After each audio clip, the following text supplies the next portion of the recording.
नमस्कार दोस्तों, स्वागत है आपका इस चैनल पर। अगर दोस्तों आप हमारे चैनल पर नए हैं तो वीडियो को लाइक और चैनल को सब्सक्राइब कर लीजिए, जिससे हमारी वीडियो आप तक सबसे पहले पहुंचे। आइए दोस्तों, शुरुआत करते हैं आज की अपनी पाठशाला। पहला क्वेश्चन आपके स्क्रीन पर है, ध्यानपूर्वक देखिए। पहला क्वेश्चन आखिर क्या कह रहा है दोस्तों? इस क्वेश्चन में कह रहा है कि 69 रुपए को, कह रहा है कि 69 रुपए को 115 की छात्रों के बीच इस तरह बांटा जाता है कि प्रत्येक लड़की को एक लड़के से, कह रहा कि प्रत्येक लड़की को लड़के से 50 पैसे कम मिलते हैं। हाँ, कह रहा इस तरह प्रत्येक लड़की को, कह रहा इस तरह प्रत्येक लड़की को लड़के को, कह रहा इस तरह प्रत्येक लड़के को प्रत्येक लड़की की तुलना में दुगने पैसे मिलते हैं। क्या? दो गुने पैसे मिलते हैं। हाँ, दो गुने पैसे मिलते हैं। कह रहा है कि बताइए कक्षा में लड़कियों की संख्या क्या होगी? कक्षा में लड़कियों की संख्या क्या होगी? हाँ, ठीक है। तो आइए दोस्तों हम पता करने की कोशिश करते हैं कि कक्षा में लड़कियों की संख्या है कितना। ठीक है दोस्तों, इस क्वेश्चन को हम एलिगेशन मेथड से भी करेंगे और वैसे जो कबूतर और कुत्ते बिल्ली वाले तरीके से भी करेंगे। ठीक है, आपको घबराना नहीं है। दोस्तों, 69 रुपए की धनराशि थी और उस धनराशि को 115 छात्रों के बीच में बांटा गया है। हाँ, ठीक है दोस्तों, जब बांटा गया तो पता चला कि प्रत्येक लड़की की अपेक्षा 50 पैसे कम मिले हैं। ठीक है, आगे हमसे एक बात और कही गई है कि प्रत्येक लड़के को कहा गया है हमसे क्वेश्चन कह रहा है कि प्रत्येक लड़के को लड़की की तुलना में, कह रहा है कि हमसे एक बात कहा गया है कि प्रत्येक लड़की की तुलना में दुगने पैसे मिले हैं। इसका मतलब यही है कि अगर प्रत्येक लड़की को एक पैसा मिला है तो प्रत्येक लड़के को दो पैसा मिला है। इसका मतलब यही है कि यदि प्रत्येक लड़की को 2 पैसा मिला है तो प्रत्येक लड़के को 4 पैसा मिला है। इसका मतलब यही है कि यदि प्रत्येक लड़की को 3 पैसा मिला है तो प्रत्येक लड़के को 6 पैसा मिला है। हाँ, तो मैंने मान लिया कि भैया प्रत्येक लड़की को मान लीजिए 1 पैसा मिला है, तो प्रत्येक लड़के को कितना पैसा मिला है? तो 2 पैसा मिला है। हाँ, ठीक है, ये तो अनुपातिक वैल्यू के हिसाब से हो गई। हाँ, दोस्तों इससे पहले एक लाइन लिखी, इससे पहले कुछ लिखा था कौवे। हाँ, क्या लिखा था कौवे? देखिए, कहा था कि प्रत्येक लड़की को लड़के की अपेक्षा 50 पैसे कम मिलता है। ये जो कह रहा था कौवे। हाँ दोस्तों, अगर मैं यहाँ पर देखता हूँ तो प्रत्येक लड़की को लड़के की अपेक्षा वास्तव में एक यूनिट पैसा कम मिलता है कौवे। हाँ, 1 यूनिट पैसा कम मिलता है, लेकिन क्वेश्चन कह रहा है कि 50 पैसा कम मिलता है, मतलब 1 यूनिट बराबर है 50 पैसे। 1 यूनिट बराबर है 50 पैसे। आप मेरी बात से सहमत है कहोगे? हाँ, हम आपकी बात से सहमत हैं। अगर 1 यूनिट बराबर है 50 पैसे के, तो लड़के को कुल कितना पैसा मिला कहोगे? 2 यूनिट। अगर 1 यूनिट बराबर है 50 पैसे के, तो 2 यूनिट कितने के बराबर होगा? 2 यूनिट वास्तव में 100 पैसे के बराबर होगा। मतलब देखा जाए तो प्रत्येक लड़के को 100 पैसे मिल रहे हैं। हाँ, मतलब देखा जाए तो प्रत्येक लड़के को 100 पैसे मिले हैं। हाँ, कोई दिक्कत की परेशानी को नहीं। दोस्तों, एक बात बताइए, लड़की को कितना पैसे मिल रहा है? कहोगे 1 यूनिट पैसा मिल रहा है, और 1 यूनिट की वैल्यू कितने के बराबर? कहोगे 50 पैसे के बराबर। मतलब देखा जाए तो प्रत्येक लड़की को 50 पैसे मिले हैं। प्रत्येक लड़की को कितने पैसे मिले हैं? कहोगे 50 पैसे मिले हैं। आप मेरी बात से सहमत है? कहोगे हाँ, हम आपकी बात से पूरी तरीके से सहमत हैं। हम आपकी बात से पूरी तरीके से सहमत हैं। तो इस प्रकार दोस्तों मुझे पता चल गया कि प्रत्येक लड़की को 100 पैसे दिए गए हैं, प्रत्येक लड़के को 100 पैसे दिए गए हैं, और प्रत्येक लड़की को 50 पैसे दिए गए हैं। आप मेरी बात से सहमत है? कहोगे हाँ, ठीक है। अब दोस्तों, ये चीजें हमें पता चल गई है कि जो पैसे बांटे गए हैं उसमें प्रत्येक लड़के को 100 पैसे मिले हैं और प्रत्येक लड़के को 50 पैसे मिले हैं। अब आइए हम यहाँ पर सोल्व करने की कोशिश करते हैं। ठीक है दोस्तों, दोस्तों 115 छात्र थे। दोस्तों 115 छात्र थे, उसमें से कुछ लड़के थे। दोस्तों 115 छात्र थे, उसमें से कुछ लड़के थे और कुछ लड़कियां थी। हाँ, दोस्तों प्रत्येक लड़के को 100 पैसे। दोस्तों 115 छात्र थे, उसमें से कुछ लड़के थे और कुछ लड़कियां थी। हाँ, दोस्तों जो लड़के थे उनमें से प्रत्येक को 100 पैसे दिए गए। हाँ, 100 पैसे दिए गए कुल मिला, और प्रत्येक लड़की को 50 पैसे दिए गए। हाँ, 50 पैसे दिए गए। आप मेरी बात से सहमत हो? हाँ। अगर दोस्तों अगर दोस्तों सारे छात्र लड़के ही होते, तो सबको 100 पैसे ही मिलते कहोगे? हाँ। अगर दोस्तों सारे छात्र लड़के ही होते तो सारे लड़कों को कुल कितना पैसा मिला होता कहोगे? देखिए, अगर सारे छात्र लड़के होते तो एक तरह से अगर कहोगे, देखिए एक छात्र को तो 100 पैसे मिल रहे हैं, मैंने कहा, ओके देखिए, अगर सारे छात्र लड़के होते तो सारे छात्रों को कुल मिलाकर कितना पैसे मिला होता, कितना पैसे मिला होता। हाँ, 100 पैसे का मतलब होता है 1 रुपया, मतलब प्रत्येक छात्र को अगर 1 रुपया मिल रहा है तो सारे छात्रों को कुल मिलाकर 115 रुपए मिला होता। हाँ, अगर दोस्तों सारे छात्र लड़के होते तो सारे लड़कों को कुल मिलाकर 115 रुपए मिला होता। बोलो हाँ कि ना कहोगे? हाँ, यहाँ तक हमें कोई दिक्कत नहीं, पता नहीं। ठीक है, अगर दोस्तों सारे छात्र लड़के होते तो सारे छात्रों को कुल मिलाकर 115 रुपए मिला होता। कहोगे हाँ। अगर दोस्तों सारे छात्र लड़कियां होती तो सारे लड़कियों को कुल कितना पैसा मिला होता। कहोगे देखिए, एक लड़की को तो 50 पैसे मिल रहा है, मतलब 1/2 रुपए मिल रहा है, मैंने कहा। तो भाई देखिए, अगर सारे छात्र लड़कियां होती तो सारे लड़कियों को कुल मिलाकर 115/2 रुपए मिला होता। आपको यहाँ कोई दिक्कत कोई परेशानी को नहीं, हमें कोई दिक्कत कोई परेशानी नहीं है, हमें कोई दिक्कत कोई परेशानी नहीं है, ठीक है। और जो ये एलिगेशन मेथड इस प्रकार के क्वेश्चन में हम लगा रहे हैं, ये हमारी सबसे बड़ी बेवकूफी है। ठीक है, हमें दूसरे मेथड से जाना चाहिए, क्योंकि उस मेथड से हम काफी तेजी से सोल्व कर सकते हैं और चुटकियों में जवाब दे सकते हैं। लेकिन मैं यहाँ पर पढ़ा रहा हूँ, इसलिए मुझे एलिगेशन मेथड भी बताने का फर्ज है। ठीक है, मेरा बताने का फर्ज है, इसलिए मैं बता रहा हूँ। दोस्तों, अगर सारे छात्र लड़के होते तो सारे छात्रों को कुल मिलाकर 115 रुपए मिला होता।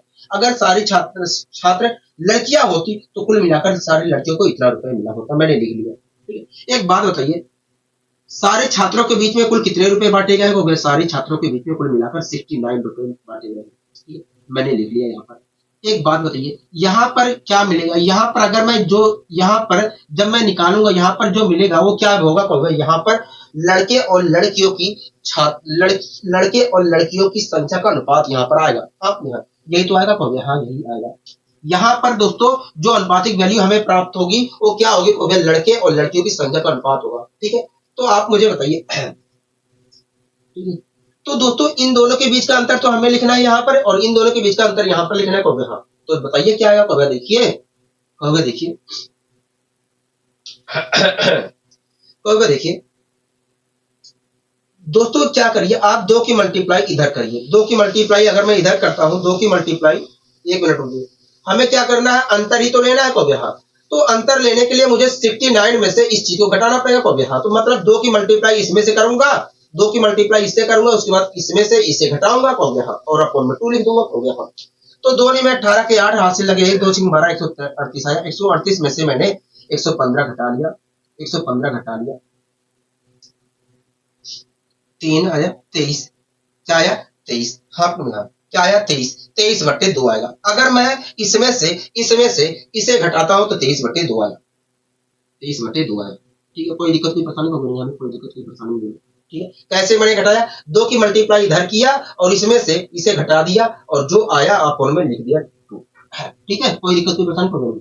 इसी प्रकार इसमें से इसे घटाएंगे, क्योंकि इनका डिफरेंस भी तो लिखना है यहाँ पर। हाँ, इसमें से इसे घटाऊंगा तो क्या होगा? देखिए, 5 में से 9 नहीं घटेगा तो 15 में से 9 घटाना पड़ेगा, 6 आया। मैंने कहा ठीक है। तो देखिए, 10 में से 4 घटाएंगे, 10 में से 6 घटाएंगे तो 46 आएगा। हाँ, 46। कोई दिक्कत कोई परेशानी नहीं, हमें कोई दिक्कत कोई परेशानी नहीं। अब अनुपातिक वैल्यू लेंगे। हाँ, 23 सेकंड 23, 23 दूना 46, 23 दूना 46, तो 1 अनुपातिक क्या आएगा? 4 आएगा। तो ये क्या प्राप्त हुआ? ये क्या मिला है? ये वास्तव में कुछ और नहीं है, लड़के और लड़कियों की संख्या का अनुपात है। मतलब अगर कुल मिलाकर इस अनुपातिक वैल्यू के अनुसार देखा जाए तो यदि कुल मिलाकर लड़के की संख्या 1 यूनिट है तो लड़कियों की संख्या कितनी यूनिट है? 4 यूनिट है। अगर दोस्तों लड़कों की संख्या 1 यूनिट है और लड़कियों की संख्या कुल मिलाकर 4 यूनिट है, तो कुल मिलाकर छात्रों की संख्या कितनी है? छात्रों, तो इस प्रकार देखा जाए तो कुल मिलाकर छात्रों की संख्या 5 यूनिट है। हाँ, लेकिन क्वेश्चन कह रहा है कि 115 छात्र है। हमारे अनुसार देखा जाए तो कुल मिलाकर छात्रों की संख्या 5 है, 5 यूनिट है, लेकिन क्वेश्चन कह रहा है 115 है, मतलब 5 यूनिट बराबर 115 के। तो 1 यूनिट बराबर कितने का? देखिए 5 दूनी 10, 5 या 15, 1 यूनिट बराबर है 23। 1 यूनिट बराबर है 23। कोई दिक्कत कोई परेशानी को हमें कोई दिक्कत कोई परेशानी नहीं है। हमसे क्या पूछ रहा है? कब हमसे कर रहा है कि लड़कियों की संख्या बताइए, लड़कियों की संख्या बताइए। हाँ, तो लड़कियों की संख्या कितने यूनिट है? 23, 4 यूनिट है। तो 1 यूनिट की वैल्यू क्या है? 23 यूनिट के बराबर है। हाँ, तो 4 यूनिट की वैल्यू कितने के बराबर है? 4 यूनिट की वैल्यू वास्तव में 92 के बराबर होगी। मतलब देखा जाए तो लड़कियों की संख्या क्या है? 92 है। मतलब देखा जाए तो लड़कियों की संख्या क्या है? 92 है। तो अगर आप एलिगेशन मेथड का प्रयोग करके करना चाह रहे हो इस क्वेश्चन को, तो आप एलिगेशन मेथड से इस तरीके से कर सकते हो। लेकिन आपको यहाँ पर अगर आप इस प्रकार के क्वेश्चन को एलिगेशन मेथड से कर रहे हो तो सबसे बड़ी बेवकूफी होगी। आपको दूसरे मेथड से जाना था, आपको दूसरे मेथड से जाना था। ठीक है, कोई दिक्कत कोई परेशानी प्रॉब्लम नहीं। तो आइए इसी क्वेश्चन को हम दूसरे मेथड से करने की कोशिश करते हैं जिससे हमारे अंदर और क्लियरिटी आ सके। ठीक है दोस्तों, आपको अच्छी तरीके से पता है कि प्रत्येक लड़के को दोस्तों आपको अच्छी तरीके से पता है कि प्रत्येक लड़के को 100 पैसे दिए गए हैं और प्रत्येक लड़की को कुल मिलाकर 50 पैसे दिए गए हैं। हाँ ठीक है दोस्तों, कुल मिलाकर 115 छात्र थे। दोस्तों 100 कुल मिलाकर 115 छात्र थे। इसमें से कुछ लड़कियां कुछ लड़के थे और कुछ लड़कियां थी। हाँ दोस्तों कुल मिलाकर 115 छात्र थे। 115 छात्र थे। इसमें से कुछ लड़के थे और कुछ लड़कियां थी। जो लड़के थे उनमें से प्रत्येक लड़के को 100 पैसे दिए गए और लड़कियों में से प्रत्येक लड़की को 50 पैसे दिए गए। 50 पैसे दिए गए। हाँ 50 पैसे दिए गए। आप मेरी बात से सहमत हो? हाँ हमसे दोस्तों दोस्तों कुल मिलाकर 115 छात्र थे और उनमें से कुछ लड़के थे और कुछ लड़कियां थी। प्रत्येक लड़के को 100 पैसे दिए गए और प्रत्येक लड़की को 50 पैसे दिए गए। तो इस प्रकार देखा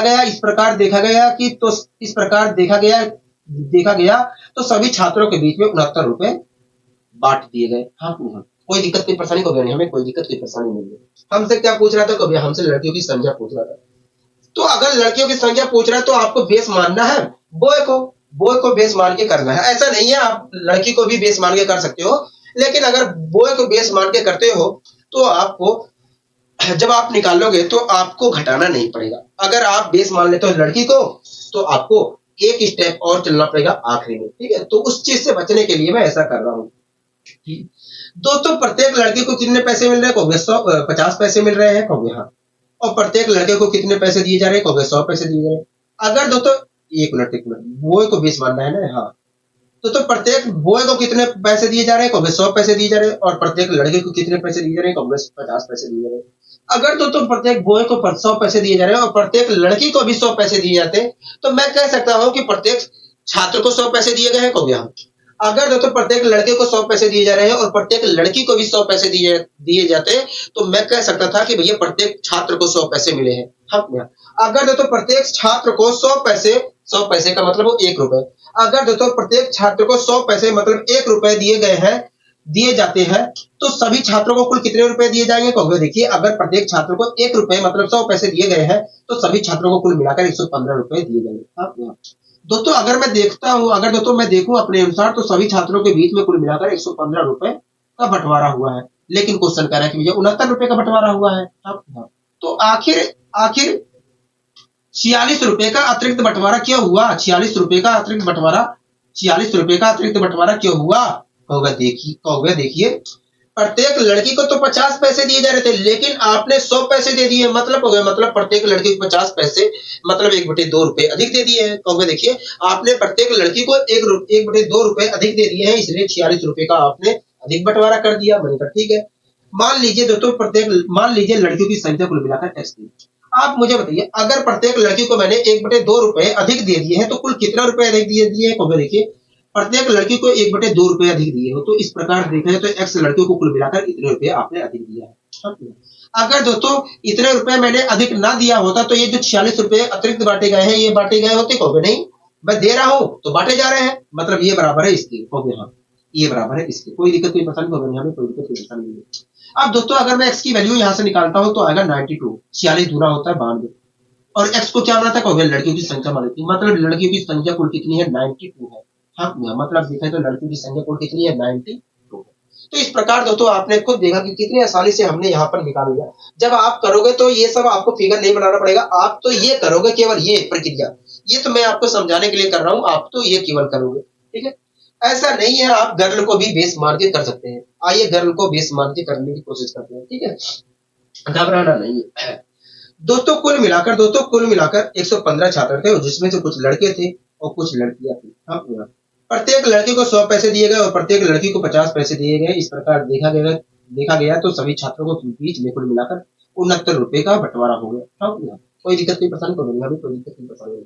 ठीक, हमसे कह रहा है कि बताइए लड़कियों की संख्या क्या होगी आपको? ठीक है दोस्तों प्रत्येक लड़के को 50 पैसे दिए गए और प्रत्येक लड़के को 100 पैसे दिए गए। हाँ तो इस प्रकार देखा गया तो सभी छात्रों को कुल मिलाकर 69 रुपए को दिए गए। हाँ अगर दोस्तों प्रत्येक लड़की को 50 पैसे दिए जा रहे हैं और प्रत्येक लड़के को भी 50 पैसे दिए जाते तो मैं कह सकता हूँ कि सभी छात्र प्रत्येक छात्र को 50 पैसे दिए गए तो यहाँ अगर तो प्रत्येक लड़की को 50 पैसे दिए जा रहे हैं और प्रत्येक लड़के को भी 50 पैसे दिए जाते तो मैं कह सकता हूँ कि प्रत्येक छात्र को 50 पैसे दिए गए तो यहाँ अगर तो प्रत्येक 50 पैसे का मतलब होता है 1/2 रुपए। 50 पैसे का मतलब क्या होता है 1/2 रुपए। आपको ये बातें तो ध्यान रखनी है।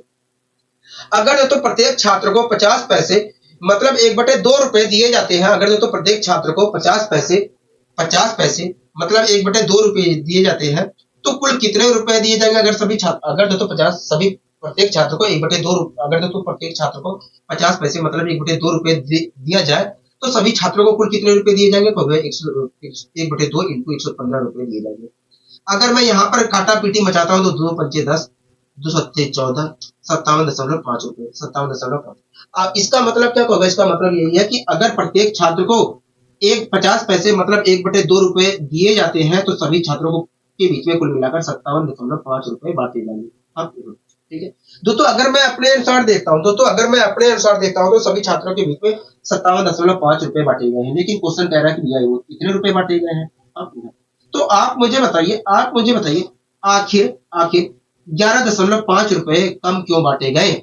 आप मुझे बताइए आखिर आप मुझे बताइए 11.5 रुपए कम क्यों बांटे गए? कहोगे देखिए प्रत्येक लड़के को तो 100 पैसे दिए जा रहे थे। मैंने कहा हाँ, कहोगे देखिए आपने प्रत्येक लड़के को 50 ही पैसे दिए मतलब आपने प्रत्येक लड़के को 50 पैसे कम दिए हैं। मतलब 1/2 रुपए प्रत्येक छात्र को आपने देखिए आपने प्रत्येक लड़के को 1/2 रुपए आपने कम दिए हैं, इसलिए 11.5 रुपए कम बांटे गए हैं। अगर आपने प्रत्येक छात्र को 1/2 रुपए कम ना दिए होते तो ये जो 11.5 रुपए कम बांटे गए हैं ये ना बांटे गए होते। आप दे रहे हो, आपका 1/2 रुपए कम दे रहे हो, इसलिए ये इतने रुपए बांटे नहीं जा रहे।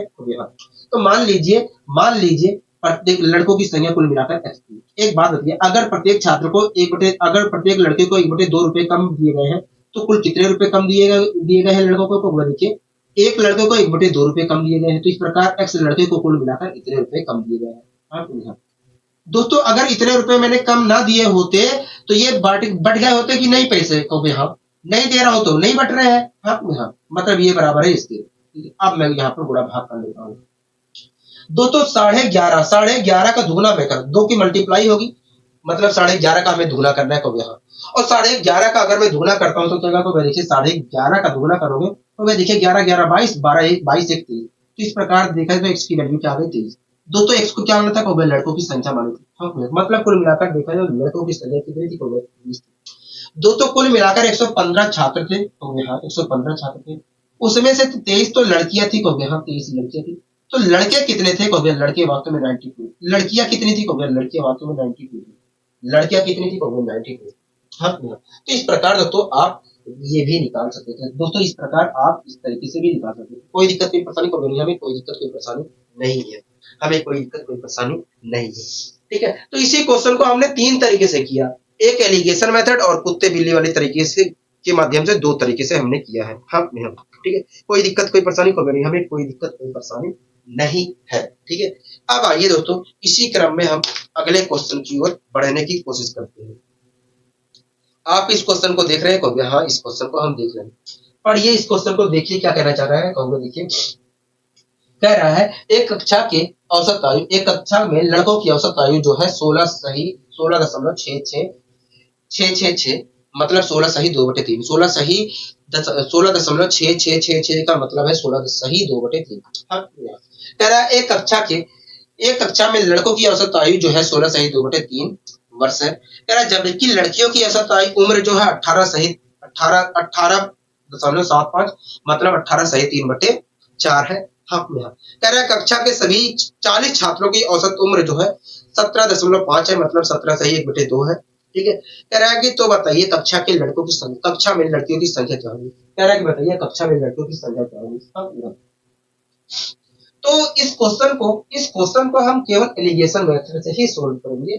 ठीक है, या एवरेज जिस तरीके से हम एवरेज निकालते हैं उस तरीके से भी हम सोल्व कर सकते हैं। ठीक है, तो एलिगेशन मेथड ही केवल यहाँ पर बेस्ट बैठता है। ठीक है, आपको पहचानना पड़ेगा कि कहां पर एलिगेशन मेथड लगेगा कि कहां पर नहीं, ये आपको समझ होनी चाहिए। ठीक है, आप जब बार बार प्रैक्टिस करेंगे तो आपको ये सारी चीजें समझ में आ जाएंगी। ठीक है दोस्तों, एक कक्षा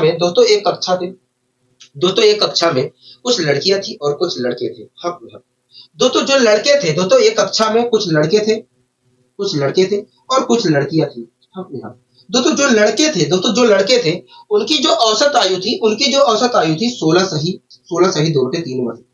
16.666 का मतलब होता है 16 सही 2 बटे 3 वर्ष। हाँ। दोस्तों जो लड़के थे उनकी औसत आयु क्या थी? 16 सही 2 बटे 3 वर्ष। हाँ। और जो लड़कियां थी उनकी औसत आयु जो थी 18.75 मतलब 18 सही 3 बटे 4 वर्ष थी। 18 सही 3 बटे 4 वर्ष थी।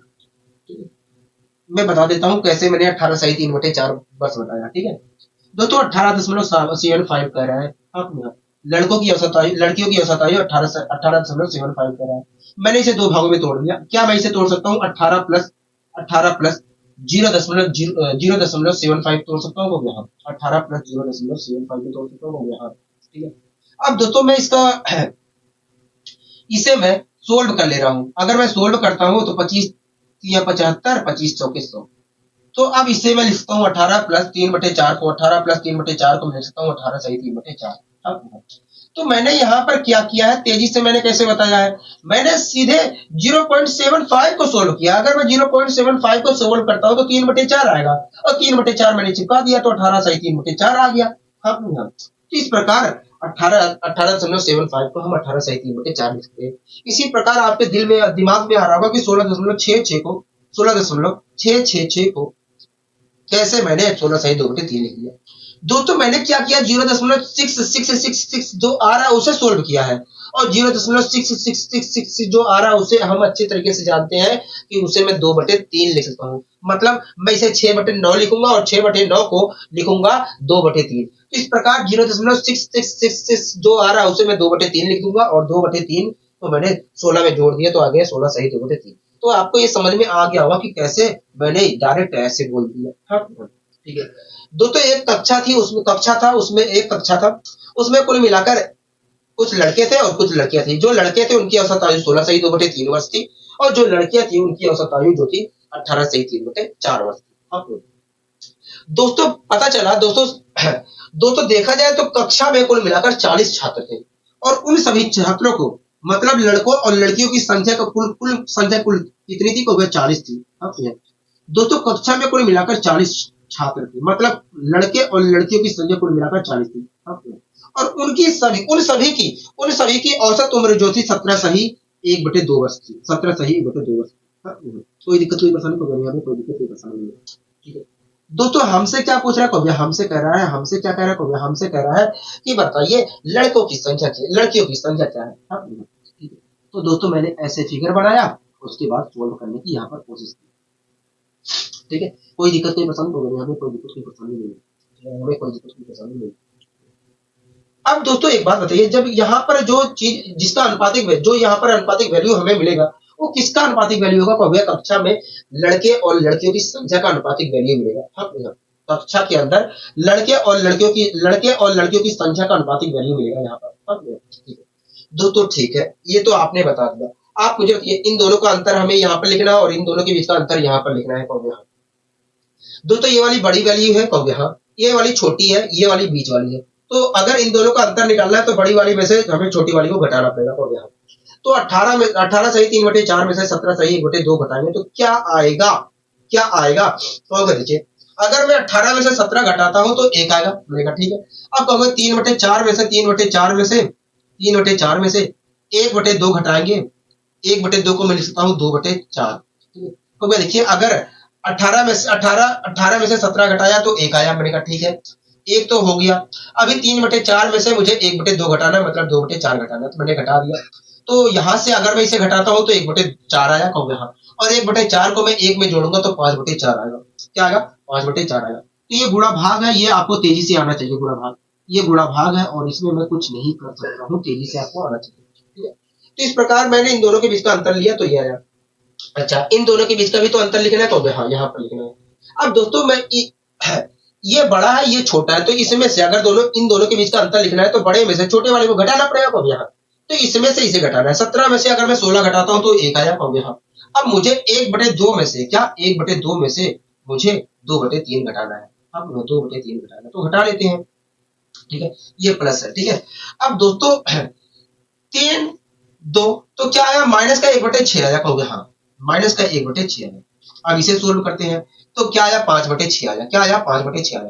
क्या आया, 5/6 आया। हाँ, तो इन दोनों के बीच का डिफरेंस आया 5/6। अब क्या करते हो गया, अनुपातिक वैल्यू लेते हैं, अनुपातिक वैल्यू ले लिया। इससे ये कैंसिल हो गया, हाँ इससे कैंसिल। 2 दूनी 4 हो गया, हाँ 2 दूनी 4, 2 तिया 6 हो गया, 2 तिया 6, ठीक है। 2 दूनी 4, 2 तिया 6, ठीक है। अब 2 तिया 6 हो गया, 3 इधर गया, 2 उधर गया, तो क्या आया, 3:2, 3:2 है। तो ये वास्तव में क्या है, कहोगे ये वास्तव में, तो ये वास्तव में क्या है, कहोगे ये वास्तव में लड़के और लड़कियों की संख्या का अनुपात है। मतलब अगर देखा जाए तो इस अनुपातिक वैल्यू के हिसाब से यदि लड़कों की संख्या 3 यूनिट है तो लड़कियों की संख्या कितनी है, कहोगे 2 यूनिट। एक बात बताइए, अगर लड़कों की संख्या 3 यूनिट है और लड़कियों की संख्या 2 यूनिट है तो इस प्रकार मैं कह सकता हूं कि कक्षा के अंदर कुल मिलाकर 5 यूनिट छात्र थे, कहोगे हाँ 5 यूनिट छात्र थे। कक्षा के अंदर कुल मिलाकर 5 यूनिट छात्र थे, लेकिन क्वेश्चन कह रहा है कि ये 40 छात्र है कक्षा के अंदर, मतलब 5 यूनिट बराबर 40। तो 1 यूनिट की वैल्यू कितने के बराबर होगी, 1 यूनिट की वैल्यू वास्तव में 8 छात्र के बराबर होगी। हमसे क्या पूछा था, हमसे लड़कियों की संख्या पूछी थी। एक बात बताइए, लड़कियों की संख्या कितनी यूनिट थी, 2 यूनिट थी। अगर वास्तव में मुझे बताना है तो 2 यूनिट की वैल्यू बतानी पड़ेगी, यहाँ तो 1 यूनिट की वैल्यू 8 के बराबर है, 2 तो 2 यूनिट की वैल्यू कितने के बराबर होगी, 16 के बराबर होगी। मतलब देखा जाए तो लड़कियों की संख्या कितनी थी, मतलब देखा जाए तो लड़कियों की संख्या 16 थी।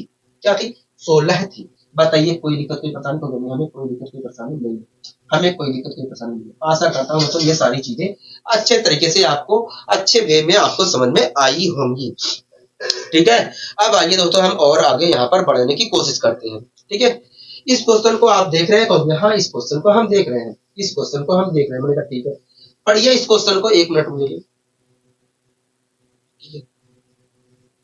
इस क्वेश्चन को आप देख रहे हैं, हाँ इस क्वेश्चन को हम देख रहे हैं। पढ़िए इस क्वेश्चन को, कहोगे देखिए कह रहा है एक कंपनी में कामगारों का औसत वेतन जो है 600 रुपए है। कह रहा है एक कंपनी में कामगारों का औसत वेतन जो है 600 रुपए है।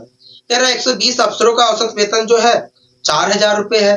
कह रहा है यदि शेष कामगारों का औसत वेतन 560 रुपए है तो कंपनी की कुल संख्या क्या हो, कंपनी की कुल संख्या नहीं, कंपनी में सारे मजदूरों की संख्या क्या होगी। हाँ, कंपनी में काम करने वाले लोगों की संख्या क्या होगी, ये होना चाहिए था, ठीक है।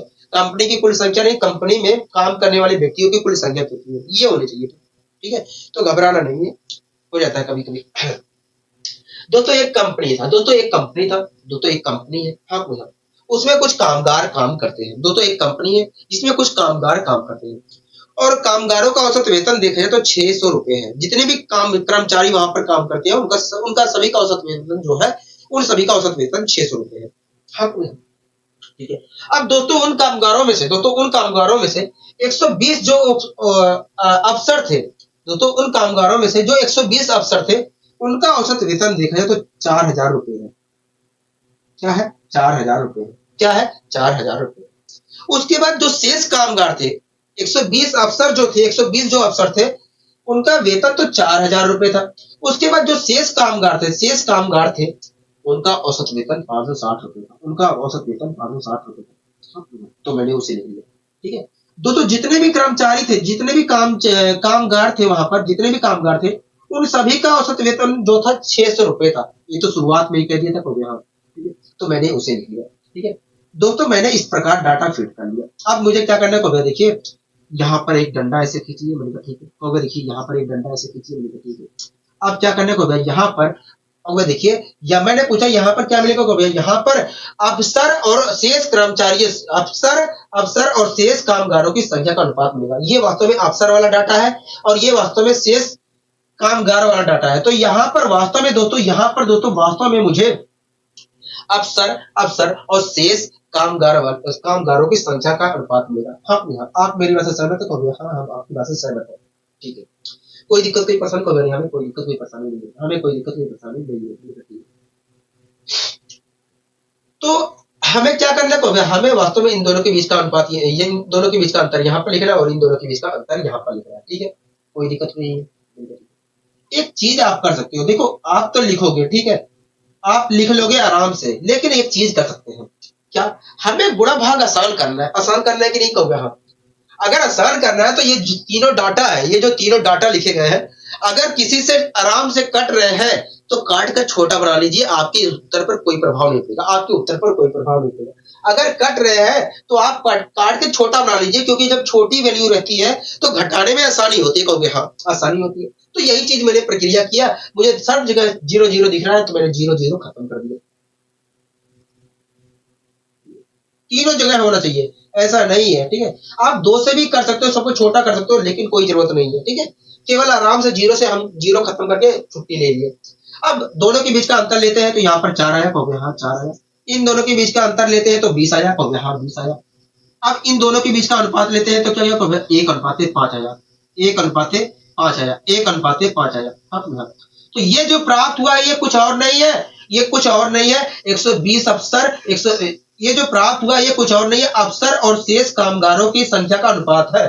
मतलब हो गया, मतलब देखा जाए तो यदि कुल मिलाकर अफसरों की संख्या 1 यूनिट है तो शेष कामगारों की संख्या कुल मिलाकर 5 यूनिट है। हाँ, एक बात बताइए, अगर इस अनुपातिक वैल्यू के हिसाब से अफसरों की संख्या 1 यूनिट है और शेष कामगारों की संख्या 5 यूनिट है, तो इस प्रकार मैं कह सकता हूं कि कंपनी में कुल मिलाकर 6 यूनिट कामगार थे, कहोगे हाँ 6 यूनिट कामगार थे, कहोगे हाँ, ठीक है।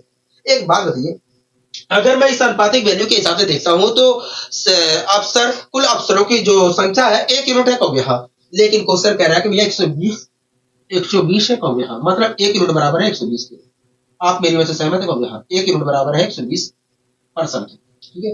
हमसे क्या पूछा था, कहोगे हमसे कहा था, हमसे क्या पूछा था, कहोगे हमसे कहा था, 1 मिनट, हमसे क्या पूछा था, कहोगे हमसे कहा था कि बताइए शेष कामगारों की हमसे कहा था, अच्छा अच्छा 1 मिनट,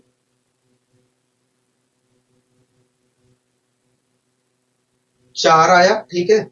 और अच्छा अच्छा अच्छा 1 मिनट, गलती हो गई, ये गलती हो गई, ये गलती हो गई। इन दोनों के बीच का अंतर लिया, 4 आया। अब 400 ये है, 400 में से 660 घटाऊंगा तो क्या आएगा, देखिए 400 में से अगर 60 घटाते हो तो 340 आएगा, क्या आएगा, 340 आएगा। आप मेरी मदद सहमत हो गए, तो अंतर तो ये आया, ठीक है। अंतर पहली बार गलत लिख दिया था, तभी कह रहा हूँ कि कैसे छोटा सा उत्तर आ रहा है, ठीक है। अब क्या करना है, अनुपातिक वैल्यू लेना है, ठीक है। अनुपातिक वैल्यू लेना है तो मैंने क्या कर दिया, 4 और यहाँ पर लिख देता हूँ, नीचे लिख देता हूँ, ठीक है। 4 4 4 4 4 4 8 32, 1:85 आया। तो ये जो प्राप्त हुआ ये कुछ और नहीं है, अफसर अफसर और शेष कामगारों की संख्या का अनुपात है। इसका मतलब यही है कि यदि कुल मिलाकर अफसरों की संख्या 1 यूनिट है तो शेष कामगारों की संख्या कुल मिलाकर 85 यूनिट है। एक बात बताइए, अगर अफसर की संख्या 1 यूनिट है और शेष कामगारों की संख्या 85 यूनिट है, तो इस प्रकार मैं कह सकता हूं कि कंपनी के अंदर कुल मिलाकर 86 यूनिट कामगार थे, 86 यूनिट कामगार थे। ठीक, कोई दिक्कत नहीं, परेशानी कोई नहीं। दोस्तों इस अनुपातिक वैल्यू के हिसाब से देखा जाए तो अफसरों की संख्या कुल कितनी यूनिट है, 1 यूनिट है, लेकिन क्वेश्चन कह रहा है कि 120 है, मतलब 1 यूनिट बराबर है 120 व्यक्ति की हक में। कोई दिक्कत कोई पसंद को हमें कोई दिक्कत कोई पसंद नहीं। दोस्तों हमसे क्या पूछ रहा था, कौन हमसे कह रहा था कि बताइए कुल कामगारों की संख्या क्या है, हक में। तो कुल कामगारों की संख्या वास्तव में 86 यूनिट है, तो अगर वास्तव में मुझे बताना है तो 86 यूनिट की वैल्यू बतानी पड़ेगी, को यहाँ तो 1 यूनिट की वैल्यू 120 को रिप्रेजेंट करती है, तो 86 यूनिट की वैल्यू कितने को रिप्रेजेंट करेगी, को 86 से मल्टीप्लाई कर लीजिए, 86 से मल्टीप्लाई कर लीजिए। तो मैं यहाँ पर 0 वैसे उतार देता हूँ, 12 6 72 के 2 7 कैरी, हाँ 12 6 72 के 2 7 कैरी, हाँ ठीक है। 12 7 84, 12 8 96, और 96 में अगर मैं 7 जोड़ता हूँ, 96 में अगर 7 जोड़ता हूँ तो 103 आएगा, 103 आएगा। तो इस प्रकार देखा जाए तो कंपनी में कामगारों की संख्या जो थी वो वास्तव में 103 थी, 103 थी, हम 10,320 थी। बताइए कोई दिक्कत कोई परेशानी तो नहीं, हमें कोई दिक्कत कोई परेशानी नहीं है, आपने अच्छे तरीके से यहाँ पर समझाने की कोशिश की। अब आइए दोस्तों हम और आगे बढ़ने की कोशिश करते हैं, ठीक है। दोस्तों आप इस क्वेश्चन को देख रहे हैं, हाँ इस क्वेश्चन को हम देख रहे हैं, और ये इस क्वेश्चन को देखे क्या कहना चाह रहा है, देखिए इस क्वेश्चन में हमसे कह रहा है कि 3690, कह रहा है कि 36 रुपए 90 पैसे, कह रहा है कि 36.90 रुपए में कुल 90 सिक्के हैं। हाँ भैया, कह रहा है ये सिक्के या तो 20 पैसे के हैं या तो 50 पैसे के हैं। कहो हाँ, कह रहा है कुल राशि में कह रहा है कुल राशि में 20 पैसे के सिक्कों की संख्या क्या होगी। हाँ भैया, तो इस प्रकार के क्वेश्चन तो आप कर लेंगे, मैं करवाया भी हूँ। हाँ, परसेंटेज में भी करवाया था और यहाँ पर भी एक दो क्वेश्चन मैंने करवाया था। ठीक है, कोई दिक्कत नहीं है, मैं करवा देता हूँ इसे फिर से एक बार। ठीक है दोस्तों, कुल मिलाकर इसे दोनों तरीके से हम कर लेते हैं। ठीक है दोस्तों, कुल मिलाकर 90 सिक्के थे। दोस्तों कुल मिलाकर 90 सिक्के थे, 90 सिक्के थे।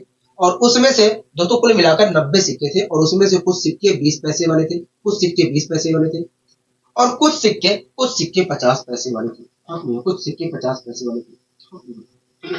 दोस्तों कुल मिलाकर 90 सिक्के थे, उसमें से कुछ सिक्के 20 पैसे वाले थे और कुछ सिक्के 50 पैसे वाले थे।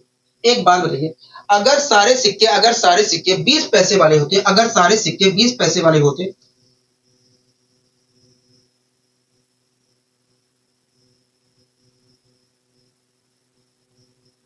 अगर सारे सिक्के 20 पैसे वाले होते तो कुल कितने रुपए होते। को देखिए, कुल सिक्कों की संख्या वास्तव में 90 है, मैंने कहा। और देखिए, अगर सारे सिक्के 20 पैसे वाले होते तो कुल मिलाकर इतने पैसे होते। हाँ, मैंने 100 से डिवाइड कर दिया तो आया 18, मतलब कुल मिलाकर 18 रुपए होते। अगर सारे सिक्के 20 पैसे वाले होते तो कुल मिलाकर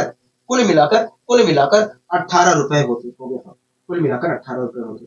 एक बात बताइए, अगर सारे सिक्के 50 पैसे वाले होते तब कुल कितने रुपए होते। 50 इंटू 90 पैसे होते। हाँ, मतलब 9 × 5 = 45, 45 रुपए होते। 45 रुपए होते। आप मेरी बात से सहमत है। हाँ, अगर तो सारे सिक्के 20 पैसे वाले होते तो कुल मिलाकर 18 रुपए होते। अगर सारे सिक्के 50 पैसे वाले होते तो कुल मिलाकर 45 रुपए होते। हाँ, हाँ, कोई दिक्कत कोई परेशानी को हमें कोई दिक्कत कोई परेशानी नहीं है, हमें कोई दिक्कत कोई परेशानी नहीं है।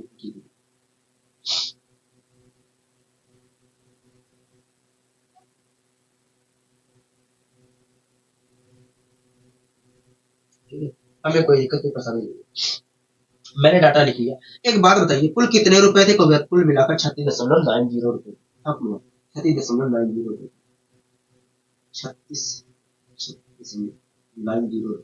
कोई दिक्कत कोई परेशानी को हमें कोई दिक्कत कोई परेशानी नहीं है। ठीक है, 36.90 रुपए थे। तो 36.9 लिख लिया। अब मुझे मैंने ऐसे किया, मैंने ऐसे किया। हाँ, मैंने ऐसे किया। कोई दिक्कत की पसंद को हमें कोई दिक्कत की पसंद नहीं। अब दोस्तों, इन दोनों के बीच का अंतर यहाँ पर लिखना, इन दोनों के बीच का अंतर यहाँ पर लिखना, उसके बाद अनुपातिक वैल्यू लेना है। तो जो अनुपातिक वैल्यू मिलेगा आएगा वो क्या होगा। वो वास्तव में 20 पैसे और 50 पैसे की सिक्कों की संख्या का अनुपात होगा। हाँ भैया, 20 पैसे और 50 पैसे की सिक्कों की संख्या का अनुपात होगा। हाँ भैया, जो अनुपातिक वैल्यू मिलेगा। आप मेरी वैसे सहमत हो गया। हाँ, हम आपकी बात से पूरी तरीके से सहमत है। हम आपकी बात से पूरी तरीके से सहमत हैं। हम आपकी बात से पूरी तरीके से सहमत हैं। दोस्तों, हमें इन दोनों का डिफरेंस यहाँ पर लिखना है, इन दोनों के बीच का डिफरेंस यहाँ पर लिखना है। लेकिन पॉइंट में होने की वजह से आप थोड़ा आपको परेशानी होगी। हाँ, ये पॉइंट होने की वजह से आपको परेशानी होगी। इसके लिए आप एक काम कर सकते हैं। ठीक है, अगर नहीं करना चाहते हैं तो कोई दिक्कत नहीं है। आप अगर मेरी सलाह है तो आप एक काम कर लीजिए। यहाँ पर पॉइंट है तो आप दोनों जगह इन दोनों जगह भी पॉइंट लगा लीजिए। कैसे पॉइंट लगाया जाए। ठीक है, तो इसका एक तरीका है, पॉइंट जीरो कर सकता हूँ कि नहीं कहोगे। हाँ, पॉइंट जीरो कर सकता हूँ। जीरो कर लिया, पॉइंट जीरो कर लिया। ठीक है, अब दोस्तों आप पॉइंट को भूल जाइए। आप पॉइंट को भूल जाइए। ठीक है, पॉइंट जीरो यहाँ पर कर लिया, पॉइंट जीरो यहाँ पर कर लिया। आप पॉइंट को भूल जाइए। अब पॉइंट से आपको मतलब नहीं है। अगर मैं पॉइंट भूल जाता हूँ तो यहाँ पर 450 लिखा, यहाँ पर 180 लिखा, यहाँ पर 369 लिखा। हाँ भैया, आप कर लीजिए। कोई दिक्कत कोई परेशानी वाली बात नहीं है, आप कर लीजिए। तो 450 में से अगर मैं 450 में से 369 घटाता हूँ तो क्या आएगा। वो देखिए, जीरो में से 9 घटाओगे तो आएगा 1। मैंने कहा ठीक है जी। कहोगे देखिए, 4 में से 6 घटाओगे तो नहीं घटेगा। मैंने कहा ठीक है, तो 8 आएगा। हाँ भैया, तो यहाँ पर 81 आ गया। ठीक है, कोई दिक्कत कोई परेशानी को हमें कोई दिक्कत कोई परेशानी नहीं है। अब दोस्तों, जीरो में से अच्छा इसमें 9 में से जीरो घटाऊंगा तो 9 आएगा। कहोगे हाँ 9 आएगा। मैंने कहा ठीक है। 6 में से 8 घटाऊंगा, नहीं घटेगा। तो 18 में से 16 में से 8 घटाना पड़ेगा। 8 आ गया। हाँ, 189 आ गया। क्या आ गया, 189 आ गया। आप मेरी वजह से सहमत हो गए। अब दोस्तों क्या करना है, अनुपातिक वैल्यू ले रहा है। अब तो मैंने 9 से डिवाइड किया। ठीक है, 9 9 जा 81 हो गया। हाँ, 9 2 जा 21। ठीक है, फिर से मैंने काटा, 3 आया और हाँ 3 सत्ते 21, 3 सत्ते 21। तो इस प्रकार देखा है तो 20 पैसे और 50 पैसे की सिक्कों की संख्या में जो अनुपात था 3:7 था। अब तो अगर इसका मतलब यही है कि 20 पैसों के सिक्कों की संख्या यदि 3 यूनिट थी तो 50 पैसे के सिक्कों की संख्या वास्तव में 7 यूनिट थी। तो इस प्रकार देखा जाए तो कुल मिलाकर वास्तव में 10 यूनिट सिक्के थे कभी, हाँ 10 यूनिट सिक्के थे। लेकिन क्वेश्चन कह रहा है भैया कुल 10 यूनिट नहीं सिक्के थे, 90 सिक्के थे। मतलब 90 सिक्के, मतलब 10 यूनिट बराबर है 90 सिक्के का कहोगे, हाँ तो एक, अगर 10 यूनिट बराबर है 90 सिक्के के तो एक यूनिट कितने के बराबर है कहोगे, एक यूनिट वास्तव में 9 सिक्के के बराबर है। हमसे पूछा क्या था कहोगे, हमसे कहा था कि 20 पैसे के सिक्कों की संख्या बताइए। हाँ पूछा 20 पैसे के सिक्कों की संख्या बताइए, ये तो पूछा था कहोगे। हाँ तो 20 पैसे के सिक्कों की संख्या थी कितनी कहोगे, 3 यूनिट थी कहोगे। हाँ एक यूनिट की वैल्यू दोस्तों 9 सिक्कों के ऊपर, एक यूनिट जो है 9 सिक्कों के बराबर है, तो 3 यूनिट कितने सिक्कों के बराबर होगा, 27 सिक्कों के बराबर होगा। मतलब देखा जाए तो 20 पैसे के सिक्कों की संख्या जो है वो वास्तव में 27 है। हाँ तो ये आप एलिगेशन मेथड से इस प्रकार कर सकते थे, एलिगेशन मेथड का प्रयोग करके आप इस प्रकार कर सकते थे। अगर आपका दिल नहीं कर रहा है एलिगेशन मेथड से प्रयोग करने का, क्योंकि देखिए इस प्रकार के क्वेश्चन को वही कुत्ते बिल्ली वाले तरीके से ही करना अच्छा रहता है, ठीक है। अगर नहीं कर रहा है तो कोई दिक्कत नहीं है, आप दूसरे तरीके से कर सकते हैं, करवा देता हूं उस तरीके को भी, ठीक है। दोस्तों कुल मिलाकर 90 सिक्के थे, दोस्तों कुल मिलाकर 90 सिक्के थे और इसमें से कुछ सिक्के 20 पैसे के थे। दोस्तों कुल मिलाकर 90 सिक्के थे और इसमें से कुछ सिक्के 20 पैसे के थे और कुछ सिक्के 50 पैसे के थे। कुछ सिक्के 50 पैसे के थे। और जब देखा गया गणना किया गया तो पता चला कि कुल मिलाकर 36.90 रुपए है, 36.90 रुपए है, 36.90 रुपए है, 36.9 रुपए है। बताइए कोई दिक्कत नहीं, परेशानी नहीं है, कोई दिक्कत नहीं, परेशानी नहीं, 36.9 रुपए है। दोस्तों 90 सिक्के थे, उसमें से कुछ सिक्के 20 पैसे के थे और कुछ सिक्के 50 पैसे के थे और जब गणना किया गया तो पता चला कि भैया कुल मिलाकर 36.9 रुपए। हाँ हमसे दोस्तों क्या कह रहा था भैया, हमसे कह रहा था कि 20 पैसे के सिक्कों की संख्या बताइए। अगर मुझसे 20 पैसे के सिक्कों की संख्या पूछ रहा है तो मैं 50 पैसे को बेस मान के यहाँ पर करूंगा, ठीक है। दोस्तों दोस्तों कुछ सिक्के 50 पैसे के थे कहोगे, हाँ कुछ सिक्के 20 पैसे के थे। दोस्तों कुछ सिक्के 50 पैसे के थे और जो 20 पैसे वाले सिक्के हैं वो भी अगर 50 पैसे वाले होते, 50 पैसे वाले सिक्के होते तो मैं कह सकता हूं कि सभी सिक्के 50 पैसे वाले होते कहोगे। हाँ अगर दोस्तों सारे सिक्के 50 पैसे वाले होते, सारे सिक्के 50 पैसे वाले होते तो कुल कितने रुपए होते कहोगे। देखिए अगर सारे सिक्के 50 पैसे वाले होते तो कुल मिलाकर 90 इंटू 50 पैसे होते। अब 90 इंटू 50 पैसे होते, मतलब कुल मिलाकर 45 रुपए होते कहोगे। हाँ अगर दोस्तों सारे सिक्के 90 पैसे वाले होते, सारे सिक्के 50 पैसे वाले होते तो कुल मिलाकर देखा जाए तो 45 रुपए होते। हमारे अनुसार तो 45 रुपए होते कहोगे। हाँ हमारे अनुसार 45 रुपए होते, लेकिन क्वेश्चन कह रहा है कि कुल मिलाकर 36.9 रुपए है। तो आखिर आखिर आखिर आखिर 8.1 रुपए, आखिर 8.1 रुपए अधिक क्यों आ रहा है कहोगे। देखिए कहोगे, देखिए मैंने पूछा दोस्तों हमारे अनुसार तो 45 रुपए होते कहोगे। हाँ हमारे अनुसार तो कुल मिलाकर 45 रुपए है, लेकिन क्वेश्चन कह रहा है कि 36.9 रुपए है, तो 8.1 रुपए अधिक क्यों आ रहा है कहोगे। देखिए जो सिक्के 20 पैसे वाले थे आपने उन्हें 50 पैसे वाले सिक्के मानकर काउंट किया है। मैंने कहा तब कहोगे, देखिए आपने 20 कहोगे, देखिए जो सिक्के 20 पैसे वाले थे आपने उसे 50 पैसे मान लिए हैं, मतलब आपने उसे 30 पैसे अधिक मान लिया। कहोगे देखिए जितने भी सिक्के 20 पैसे वाले थे आपने प्रत्येक की वैल्यू 30 पैसे अधिक मान ली है, मतलब 3/10 रुपए अधिक मान ली है, इसलिए 8.1 रुपए अधिक आ रहा है। मान लीजिए 20 पैसे वाले सिक्कों की संख्या x थी।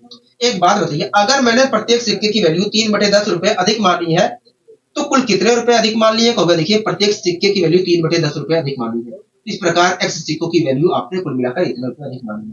मतलब इतना अगर मैंने अधिक रुपए ना माना होता तो ये जो 8.1 रुपए फालतू आ रहा है, फालतू जेब में आ रहा है जो है ये होता कहोगे नहीं। मान रहा हूं तो ये है, मतलब ये बराबर है इसकी, ठीक है। अब मैं गुणा भाग कर लेता हूं दोस्तों, अगर 8.1 में 10 की मल्टीप्लाई करता हूं तो 81 आएगा और 81 को 3 से भाग दूंगा तो आएगा 27। तो इस प्रकार देखा तो 20 पैसे वाले सिक्कों की संख्या क्या 27 है। हाँ कि ना? तो इस प्रकार आप तेजी से जवाब दे सकते थे करके। हाँ कि ना? बताइए कोई दिक्कत कोई परेशानी तो नहीं, हमें कोई दिक्कत कोई परेशानी नहीं है। अब आइए दोस्तों हम और आगे बढ़ने की कोशिश करते हैं। ये वाला क्वेश्चन आप देख रहे हैं होंगे, हाँ इस क्वेश्चन को आप देख रहे होंगे, हाँ इस क्वेश्चन को हम देख रहे हैं, इस क्वेश्चन को देख रहे होंगे, हाँ क्या कह रहा है आप देखिए। कह रहा है कि एक व्यक्ति के पास 6800 रुपए है। कह रहा है एक व्यक्ति के पास 6800 रुपए है, इनमें से कुछ वह 10% साधारण ब्याज पर कर्ज पर देता है और बचे हुए रुपए को वह 7.5% साधारण ब्याज पर कर्ज पर देता है। कह रहा है कि 3 सही 1/2 वर्ष बाद उसकी कुल आय 1904 रुपए हो जाती है। हाँ कुल आय, कुल आय कह रहा है कि 3 सही 1/2 वर्ष मतलब 7/2 वर्ष में कुल आय जो है 1904 रुपए की होती है। हाँ, 7/2 वर्ष में, एक बात बताइए 7/2 वर्ष में अगर 7/2 वर्ष में अगर कुल मिलाकर इतने रुपए की आय होती है तो एक वर्ष में कुल कितने रुपए की आय होती है, तो मैं 7/2 से भाग दूंगा और 2 ऊपर जाएगा। अगर मैं यहाँ पर गुणा भाग करता हूँ तो 544, मतलब देखा तो एक साल में कुल मिलाकर 544 रुपए की आय होती है। एक साल में कुल मिलाकर 544 रुपए की आय होती है। अब कोई दिक्कत नहीं, पसंद तो हमें कोई दिक्कत नहीं, पसंद नहीं है। इस प्रकार देखें तो एक साल में कुल कितने रुपए की आय होती है, तो 544 रुपए की आय होती है। 544 रुपए की आय होती है, 544 रुपए की आय होती है। कह रहा है कि तो बताइए 10% ब्याज दर पर उसने कुल कितने रुपए दिए थे। हम तो एलिगेशन मेथड भी भिड़ाएंगे, उसके बाद दूसरा मेथड भी भिड़ाएंगे, ठीक है। दो तो 6800 रुपए थे, दो तो एक व्यक्ति के पास 6800 रुपए थे। हाँ दो तो एक व्यक्ति के पास कुल मिलाकर 6800 रुपए थे, उसमें से कुछ धन उसने 10% वार्षिक ब्याज पर उधार दे दिया और जो शेष धन बचा था और शेष 1 मिनट हो जाएगी,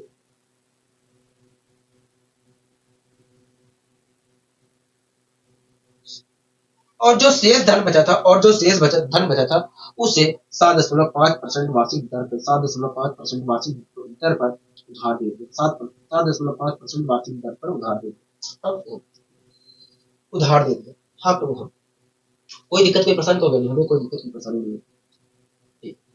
दोस्तों एक बात बताइए, अगर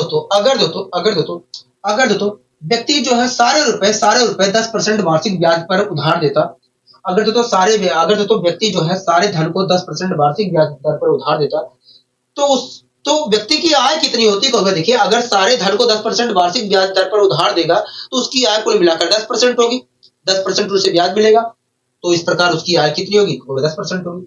तो मैं 6800 का अगर 10% निकालता हूं तो आएगा 680। मतलब अगर सारा धन 10% वार्षिक ब्याज पर उधार दे तो व्यक्ति की जो आय होगी वो कुल मिलाकर 680 रुपए होगी। हाँ कोई दिक्कत कोई परेशानी को बने, हमें कोई दिक्कत कोई परेशानी नहीं है, हमें कोई दिक्कत कोई परेशानी नहीं है।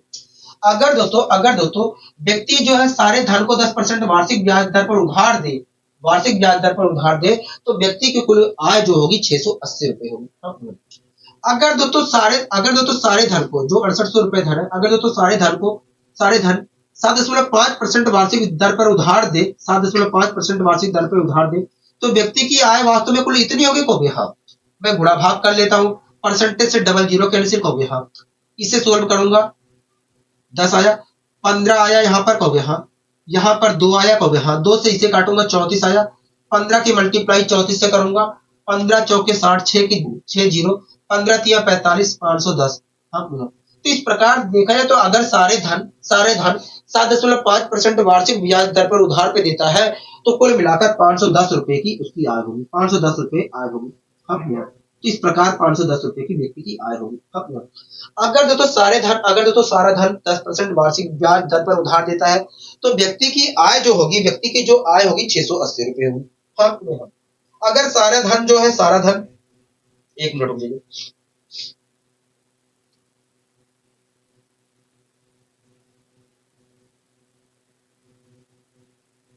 अगर सारा धन 7.5% वार्षिक ब्याज दर पर उधार पे देता है तो व्यक्ति की आय कुल मिलाकर 510 रुपए होगी। हाँ एक साल में आय इतने रुपए होगी। हाँ ठीक है दोस्तों, अगर 10% वार्षिक ब्याज दर पर उधार पे अगर 10% वार्षिक ब्याज दर पर उधार पर देता है तो 680 रुपए की एक साल में आय होगी। अगर इस दर पर देता है तो कुल मिलाकर एक साल में कुल मिलाकर 510 रुपए की आय होगी। हाँ ठीक है तो ये डाटा मैंने लिख दिया। एक बात बताइए, उसकी आय कितनी हो रही है को देखिए, जब वो उधार दे रहा है, जब वो धन उधार दे रहा है, तो एक साल में उसकी आय जो हो रही है 544 रुपए हो रही है। तो मैंने ये रखा है, कोई दिक्कत नहीं, पसंद को गया, कोई दिक्कत नहीं, पसंद नहीं। यहाँ पर ये चीज, अब बताइए दोस्तों, यहाँ पर जो मुझे अनुपातिक वैल्यू मिलेगी वो किस चीज का अनुपातिक वैल्यू होगा, को 10% और 7.5% वार्षिक ब्याज दर पर जो धन उधार दिया गया था उसका अनुपातिक वैल्यू यहाँ पर आएगा। हाँ यही तो मिलेगा को, हाँ यही चीज मिलेगा, यही चीज मिलेगा। ठीक है दोस्तों, इन दोनों के बीच का अंतर हमें यहाँ पर लिखना है को, हाँ इन दोनों के बीच का अंतर हमें यहाँ पर लिखना है, और इन दोनों के बीच का अंतर हमें यहाँ पर लिखना है को, यहाँ। ठीक है, तो 544 में से अगर मैं 510 घटाता हूँ तो क्या आएगा, देखिए 5 को छोड़ दीजिए, 44 में से 10 घटाओगे तो 34 आएगा, तो यहाँ पर 34। इसी प्रकार 680 में से 544 घटाओगे तो क्या आएगा, देखिए 0 में से 4 घटाओगे तो 6 आएगा। मैंने कहा ठीक है, हो गया। 7 में से 4 घटाओगे तो 3 आएगा। मैंने कहा ठीक है जी, ठीक है। और 6 में से 5 घटाओगे तो 1 आएगा। हाँ, इस प्रकार ये आया, कोई दिक्कत नहीं, पसंद करोगे। अब क्या कर ले, अनुपातिक वैल्यू ले लीजिए। आपको दिख रहा है,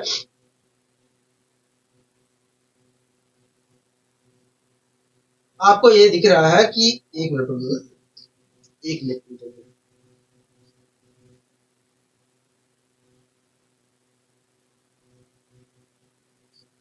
आपको ये दिख रहा है कि 17 अट्ठे होता है 136, और ये दिख रहा है 17 दूना होता है 34। हाँ ठीक है, कोई दिक्कत कोई परेशानी को नहीं, हमें कोई दिक्कत कोई परेशानी नहीं है। और आपको ये भी बात दिख रहा है कि वास्तव में 34 से ये 4 बार में डिवाइड हो जाएगा। तो मैंने अनुपातिक वैल्यू ले लिया, अनुपातिक वैल्यू ले लिया, तो 34 सेकंड 34 को गया, हाँ 34 सेकंड 34, 34 सेकंड 34, 34 चौके 136। इस प्रकार आया 1:4। मतलब 10% और 7.5% वार्षिक ब्याज दर पर जो उधार दी गई थी धनराशि, उसका अनुपात जो था 1:4 था। मतलब देखा जाए तो 10% वार्षिक दर पर अगर कुल मिलाकर 1 यूनिट उधार दिया गया था, तो 7.5% वार्षिक ब्याज दर पर 4 यूनिट रुपए उधार दिया गया था।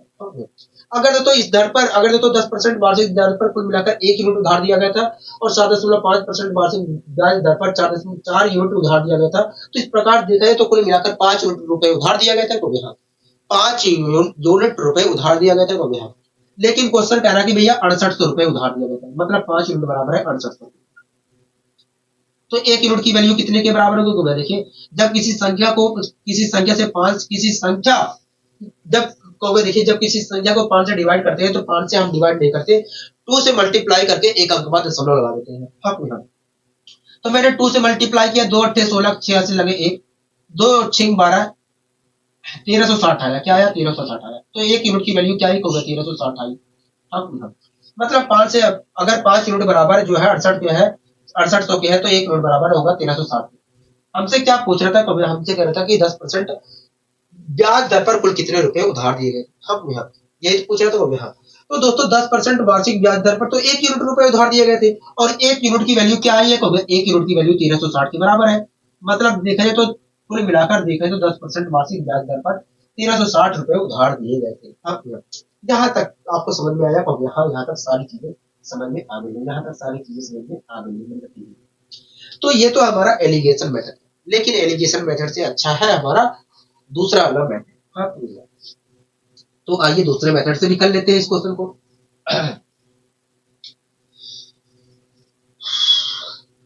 दोस्तों एक व्यक्ति के पास कुल मिलाकर 6800 रुपए थे। एक व्यक्ति के पास कुल मिलाकर 6800 रुपए थे। हाँ, 6800 रुपए थे। इसमें से उसने कुछ धन, इसमें से कुछ धन उसने 10% वार्षिक ब्याज दर पर, और कुछ धन जो शेष धन बचा था उसे 7.5% वार्षिक ब्याज दर पर उधार देता है। दोस्तों 6800 रुपए थे, उसमें से कुछ धन उसने 10% वार्षिक ब्याज दर पर उधार दिया, और जो शेष धन बचा था उसे 7.5% वार्षिक ब्याज दर पर उधार दिया। इस प्रकार उसे 3.5 वर्ष में 1904 रुपए का आय हुआ। हाँ, मतलब एक साल में इस प्रकार देखा है तो एक साल में कुल मिलाकर 544 रुपए की आय हुआ। हाँ, कोई दिक्कत कोई पसंद को नहीं। दोस्तों 6800 रुपए उसने 6800 रुपए में से कुछ धन 10% वार्षिक ब्याज दर पर उधार दिया गया, और कुछ धन पर कुल मिलाकर 7, कुछ और जो शेष धन बचा था उसे 7.5% वार्षिक ब्याज दर पर उधार दिया गया। इस प्रकार एक साल में कुल मिलाकर 544 रुपए का आय हुआ, मतलब 544 रुपए का ब्याज प्राप्त हुआ। ठीक है। हमसे पूछ रहा था क्या, को हमसे कह रहा है कि 10% वार्षिक ब्याज दर पर कुल कितने रुपए उधार दिए गए थे। तो आइए निकालने की कोशिश करते हैं। दोस्तों अगर मुझे 5% अगर दोस्तों मुझे 10% वार्षिक ब्याज दर पे उधार पता करना है कि कितने रुपए उधार दिए गए तो मुझे बेस इसे मानना चाहिए। हाँ, लेकिन हमें क्वेश्चन अपना आसान ही बनाना है। आपको जो आसान लगे, ये तो हमारा तरीका है कि भैया ये अगर ये पूछ रहा है तो इसे मान लो, इसे पूछ रहा है तो इसे मान लो। लेकिन आपका जो भी अगर दूसरा मानने पे आपको हार्ड लग रहा है, देखो अगर मुझे इसे मानने पे हार्ड लग रहा है तो मैं इसे मान के करूंगा, ना कि इसे मान के करूंगा। ठीक है, इसे मानकर करना आसान है, आसान है तो इसे मुझे मान के करना चाहिए। यहाँ पर ऐसा नहीं है आप मानोगे इसे तो नहीं होगा, आसानी से होगा, लेकिन इसे जितने अच्छे तरीके से होगा, इसे करने से इसे इसे लेकर करने से जितने अच्छे तरीके से आप कर ले जाओगे उतने अच्छे तरीके से आप नहीं कर पाओगे इससे लेकर। हाँ, ठीक है दोस्तों। जो पहला धन उधार दिया गया वो 10% वार्षिक ब्याज दर पर उधार दिया गया। दूसरा धन जो है 7.5% वार्षिक ब्याज दर पर उधार दिया गया। अगर दोस्तों पहला धन 10% वार्षिक ब्याज दर पर उधार दिया गया, उसके बाद जो शेष धन है वो भी 10% वार्षिक ब्याज दर पर उधार दिया गया होता, तो कुल मिलाकर पूरे धन पर मुझे पूरे धन पर 10% ब्याज मिलता। हाँ, पूरे धन पर 10% ब्याज मिलता, मतलब 680 रुपए का पूरे धन पे ब्याज मिलता। हाँ, इसका मैं 10% निकालता हूँ तो आएगा 680। अगर तो पहले धन पर 10% पहले धन को 10% वार्षिक ब्याज दर पर उधार दिया गया तो यहाँ, अगर दूसरे धन को भी 10% वार्षिक ब्याज दर पर उधार दिया गया होता तो पूरे धन पर 10% ब्याज मिलता, मतलब 680 रुपए का ब्याज मिलता, 680 रुपए का ब्याज मिलता। अगर दोस्तों मैं अपने अनुसार देखता हूँ तो एक साल में देखा जाए तो व्यक्ति की आय इस प्रकार 680 रुपए की होती, लेकिन क्वेश्चन कह रहा है कि 544 रुपए की आय होगी, तो आखिर वास्तव में 7 में से 4 गए 6, आखिर वास्तव में 136 रुपए की अधिक आय क्यों हो रही है। को देखिए जो शेष धन को देखिए, जो दूसरा धन था वो 7.5% वार्षिक ब्याज दर पर उधार दी गई, और आपने जो दूसरा धन उधार दिया गया उसे 10% वार्षिक दर पर काउंट किया है।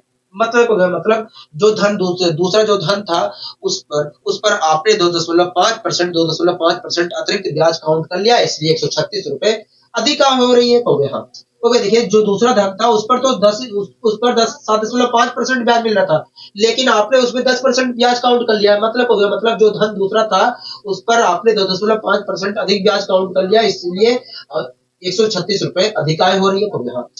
हाँ, अगर मैंने 2.5% अधिक काउंट ना किया होता ब्याज तो क्या 136 रुपए की अधिक आय होती? नहीं होती। अगर काउंट कर रहा हो तो हो रहा है। हाँ, मतलब 2.5% बराबर, 136 के कहोगे। हाँ, तो 1 यूनिट की वैल्यू कितने के बराबर होगी? 1 यूनिट की वैल्यू वास्तव में इतने परसेंट, 1% की वैल्यू वास्तव में इतने परसेंट के बराबर होगी। हाँ, ठीक है दोस्तों। जो दूसरा धन था वो तो अपने आप में 100% था। हाँ, 1% की वैल्यू ये है तो 100% की वैल्यू कितने के बराबर होगी? इतने के बराबर होगी। ठीक है, कोई दिक्कत कोई परेशानी को नहीं। परसेंटेज हटाया, डबल जीरो, एक जीरो बढ़ा, 25 चौके 100 हुआ। हाँ, 40 आ गया। हाँ, अब 40 की मल्टीप्लाई 136 से करनी है।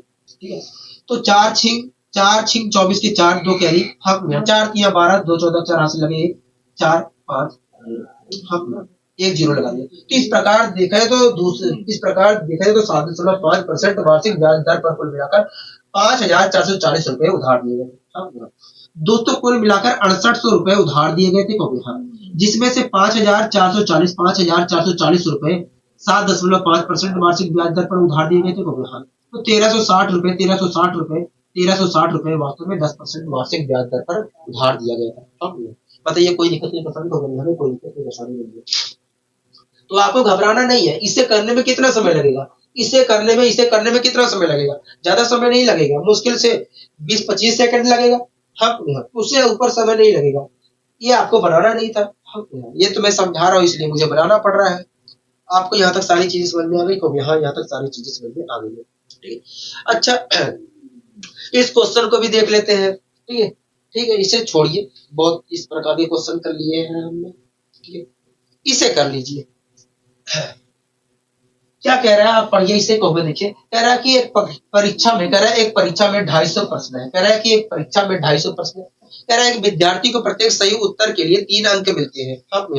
एक कह रहा है कि एक विद्यार्थी को सही उत्तर के लिए 3 अंक मिलते हैं।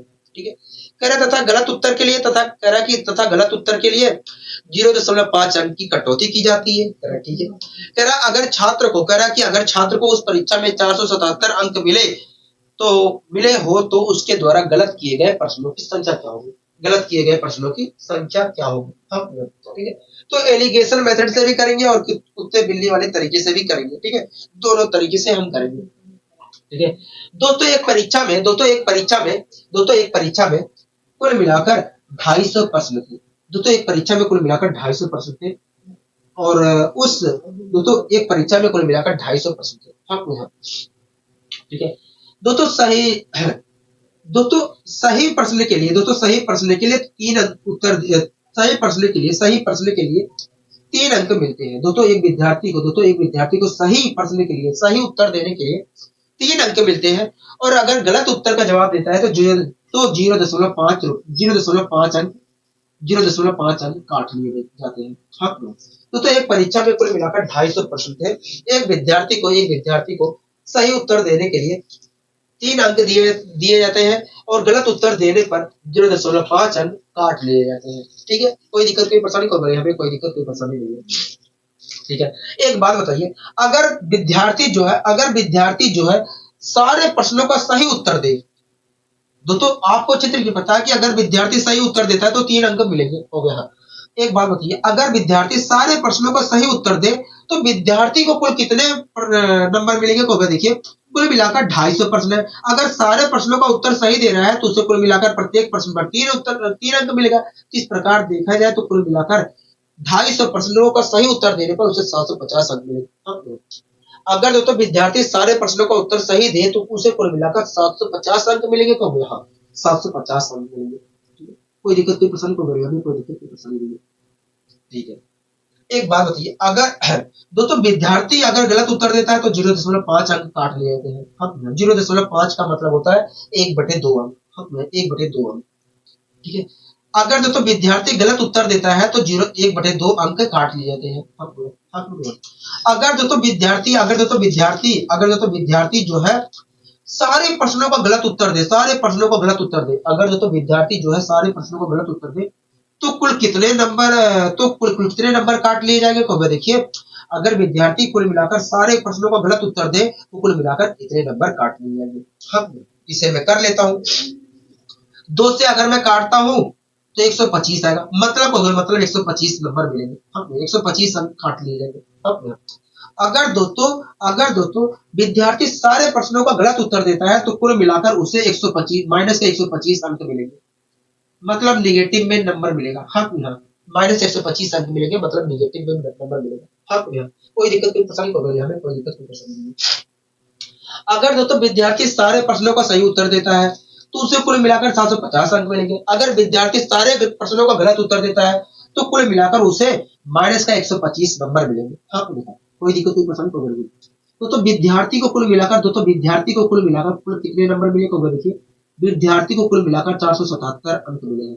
477 अंक मिलेंगे। आप मेरी बात से सहमत हो? हाँ हम आपकी बात से सहमत। तो विद्यार्थी को कुल मिलाकर कुल कितने अंक मिलेंगे? 477 अंक मिलेंगे। तो मैंने 477 अंक मिलेंगे। यहाँ तक सारी चीजें क्लियर हो गई। हाँ यहाँ तक सारी चीजें क्लियर है। अब दोस्तों क्या करेंगे? मैं अच्छा एक बात बताइए, यहाँ पर जो हमें अनुपातिक वैल्यू मिलेगी ये किसका अनुपातिक वैल्यू होगा? देखिए, सही विद्यार्थी द्वारा सही और गलत किए गए प्रश्नों का अनुपात मिलेगा। हाँ प्रश्नों का अनुपात मिलेगा, यही तो मिलेगा। कब यहाँ ठीक है दोस्तों, इन दोनों के बीच का अंतर हमें यहाँ पर लिखना है, इन दोनों के बीच का अंतर यहाँ पर लिखना है। अगर इन दोनों के बीच का अंतर लिखना है तो इन दोनों को जोड़ना पड़ेगा। हाँ कि ना कब यहाँ दोस्तों, कभी भी एक पॉजिटिव नंबर और एक निगेटिव नंबर का अगर डिफरेंस लिखना है, अंतर लिखना है, तो आप कुछ मत करिए, उन दोनों को जोड़ दीजिए। वही वास्तव में उनके बीच का डिफरेंस होगा, क्योंकि आप वही जब आप गुणा भाग करोगे तो वही चीज मिलेगा। तो फायदा क्या है, आप ऐसे ध्यान रख लीजिए कि अगर एक नेगेटिव और एक पॉजिटिव नंबर का डिफरेंस निकालना है तो आप शांति से जोड़ दीजिए। ठीक है, तो इन दोनों को जोड़ दे रहा हूँ, ये निगेटिव है नंबर, ये पॉजिटिव है, तो मैं जोड़ दे रहा हूँ। 7 5 12 के 2 हासिल लगे 1, आप 7 2 9 10 के 0 हासिल लगे 1, आप 4 1 5 5 1 6, तो 602 आया। हाँ ठीक है। अच्छा, इन दोनों के बीच का डिफरेंस निकालना है, कहोगे हाँ दोनों पॉजिटिव है, कहोगे हाँ दोनों पॉजिटिव है, या दोनों दोनों पॉजिटिव है। तो दोनों पॉजिटिव है तो क्या बड़े में से मुझे छोटा घटाना पड़ेगा, कहोगे हाँ बड़े में से मुझे छोटा घटाना पड़ेगा। 0 में से 7 घटाऊंगा तो आएगा 3, कहोगे हाँ 3 आएगा। ठीक है, अब 4 में से 7 तो घटेगा नहीं, कहोगे हाँ, तो 14 में से 7 घटाऊंगा, कहोगे हाँ, तो क्या आएगा 73 7 आएगा। अब 6 में से 4 घटाऊंगा तो क्या आएगा, कहोगे 2 आएगा। इस प्रकार 273 आ गया। ठीक है, यहाँ तक सारी चीजें क्लियर है, कहोगे हाँ। अब क्या लेंगे, कहोगे देखिए अनुपातिक वैल्यू लेंगे, तो मैंने अनुपातिक वैल्यू ले लिया। ठीक है, अब दोस्तों मुझे दिख रहा है कि ये 7 से कट रहा है, तो मैं 7 से काटूंगा। ठीक है, 7 अट्ठे 56, कहोगे हाँ 7 अट्ठे 56, 7 अट्ठे 56, 7 7 अट्ठे 56, कहोगे हाँ, 7 छः 42, ये 86 आ गया, कहोगे हाँ। ठीक है, अब यहाँ पर काटता हूं तो क्या होगा, देखिए 7 तिया 21, 7 ले में 63, तो यहाँ पर आया 86:39, 86:39। तो वास्तव में देखा जाए तो ये सही, तो इस प्रकार देखा जाए तो सही प्रश्नों और गलत प्रश्नों का जो अनुपात था वो 86:39 था। इसका मतलब यही है कि यदि कुल मिलाकर विद्यार्थी ने 86 प्रश्न सही किए थे तो कुल मिलाकर वो 39% गलत किए थे। अब एक बात बताइए, 86 प्रश्न गलत किए थे और 86 प्रश्न गलत किए थे, और 86 प्रश्न सही किए थे और 39 प्रश्न सही किए गलत किए थे, तो कुल कितने परसेंट थे पेपर में, कहोगे 9 6 15 5 ऐसे लगे, 8 3 11 12, 125% थे। लेकिन क्वेश्चन कह रहा है कि भैया 125 नहीं थे, 250 थे, मतलब 125 बराबर है 250 के, कहोगे हाँ 125 प्रश्न है 250 के। तो एक यूनिट की वैल्यू कितने के बराबर होगी, कहोगे 1 यूनिट की वैल्यू वास्तव में 2 के बराबर होगी। हमसे क्या पूछ रहा था, कहोगे हमसे पूछ रहा था गलत प्रश्नों की संख्या क्या है। दोस्तों अगर मैं इस अनुपातिक वैल्यू के हिसाब से देखूं तो गलत प्रश्नों की संख्या कितनी है, कहोगे 39 यूनिट है। हाँ, तो 1 यूनिट कितने को रिप्रेजेंट कर रही है, कहोगे देखिए 2 को, तो 39 यूनिट कितने को रिप्रेजेंट कर रही है, कहोगे इतने को रिप्रेजेंट कर रही है, तो आया 78। मतलब देखा जाए तो कुल मिलाकर उसने 78 प्रश्न गलत किए थे। हाँ, 78 प्रश्न गलत किए थे। लेकिन अगर इस प्रकार के क्वेश्चन को आप इस मेथड से करने जाते हो तो आपके लिए थोड़ा टाइम टेकन हो सकता है, मतलब आप टाइम इसमें लगा सकते हो। लेकिन दूसरा जो मेथड है उसमें आपको थोड़ा सा भी टाइम नहीं लगेगा, केवल आपको इतने ही करने में मुश्किल से 20 या 25 सेकंड ही लगेंगे। ठीक है, तो आइए उस मेथड को भी देख लेते हैं। वहां पर भी हम दोनों तरीके से कर सकते हैं, कुत्ते बिल्ली वाले तरीके से भी दोनों तरीके से कर सकते हैं, लेकिन एक में थोड़ा दिमाग आपका घूम सकता है लेकिन दूसरे वाले में घूमेगा नहीं। ठीक है, दोस्तों एक पेपर था, दोस्तों एक परीक्षा था, उसमें कुल मिलाकर 250 प्रश्न थे, 250 प्रश्न थे, 250 प्रश्न, 250 प्रश्न। दोस्तों एक पेपर हुआ जिसमें कुल मिलाकर 250 प्रश्न थे। दोस्तों विद्यार्थी जो है अगर सही उत्तर देता है तो उसे 3 अंक दिए जाते हैं। ठीक है, अगर गलत उत्तर देता है तो 0.5 अंक काट लिए जाते हैं, 0.5 अंक काट लिए जाते हैं। तो 250 प्रश्नों का एक पेपर होगा और उसमें विद्यार्थी सही उत्तर देता है तो उसे 3 अंक दिए जाते हैं, और अगर गलत उत्तर देता है तो 0.5 अंक काट लिए जाते हैं, 0.5 अंक काट लिए जाते हैं। तो इस प्रकार देखा गया तो विद्यार्थी को कुल मिलाकर 477 अंक मिले। तो इस प्रकार देखा गया तो विद्यार्थी को कुल मिलाकर 477 अंक प्राप्त हुए। ठीक है, हमसे कह रहा है कि बताइए उसके द्वारा गलत किए गए प्रश्नों की संख्या क्या है, उसके द्वारा गलत किए गए प्रश्नों की संख्या क्या है, यही तो पूछ रहा होगा। हाँ, तो आइए निकालने की कोशिश करते हैं। दोस्तों विद्यार्थी जो है अगर सही उत्तर देता है तो उसे 3 अंक दिए जाते हैं, कहोगे हाँ, और जब विद्यार्थी उस गलत उत्तर देता है तो 0.5 अंक काट दिए जाते हैं, कहोगे हाँ। तो इस प्रकार दोस्तों देखा जाए तो विद्यार्थी को कुल मिलाकर 477 अंक प्राप्त हुए हैं, 477 अंक प्राप्त हुए हैं। अगर दोस्तों सही उत्तर के लिए 3 अंक दिए जा रहे हैं और गलत उत्तर के लिए भी 3 नंबर दिए जाते हैं, अगर दोस्तों सही उत्तर के लिए 3 अंक दिए जा रहे हैं और गलत उत्तर के लिए भी 3 ही अंक दिए जाते हैं, तो मैं कह सकता हूं कि प्रत्येक क्वेश्चन को करने के लिए उसे 3 अंक दिए गए हैं, कहोगे हाँ। अगर तो प्रत्येक क्वेश्चन को करने के लिए उसे 3 ही अंक दिए जाते हैं तो उसे कुल कितने नंबर दिए जाएंगे, कहोगे देखिए अगर प्रत्येक क्वेश्चन को करने के लिए उसे 3 अंक दिए जा रहे हैं तो कुल मिलाकर 250 प्रश्नों को करने के लिए उसे 750 अंक दिए जाते हैं, 750 अंक दिए जाते हैं। ठीक है। अगर दोस्तों सही प्रश्न करने के लिए 3 अंक दिए जा रहे हैं और गलत प्रश्न करने के लिए भी 3 ही अंक दिए जाते हैं, तो मैं कह सकता हूँ कि सभी प्रश्नों को करने के लिए 3 अंक दिए जा रहे हैं। क्योंकि हाँ, अगर सभी प्रश्नों को करने के लिए 3 अंक दिए जाते हैं तो विद्यार्थी को कुल कितने अंक दिए जाएंगे? हो गया 750 अंक दिए जाएंगे। अब तो इस प्रकार दोस्तों अगर मैं अपने अनुसार देखता हूँ तो विद्यार्थी को कुल मिलाकर 750 अंक मिलेंगे, लेकिन क्वेश्चन कर रहा है कि 477 अंक मिल रहे हैं। हाँ, तो आप मुझे बताइए 3 और 7, आप मुझे बताइए 273 अंक फालतू क्यों प्राप्त हो रहे हैं? आप मुझे बताइए विद्यार्थी को 273 अंक फालतू क्यों हो रहे हैं, प्राप्त हो रहे हैं?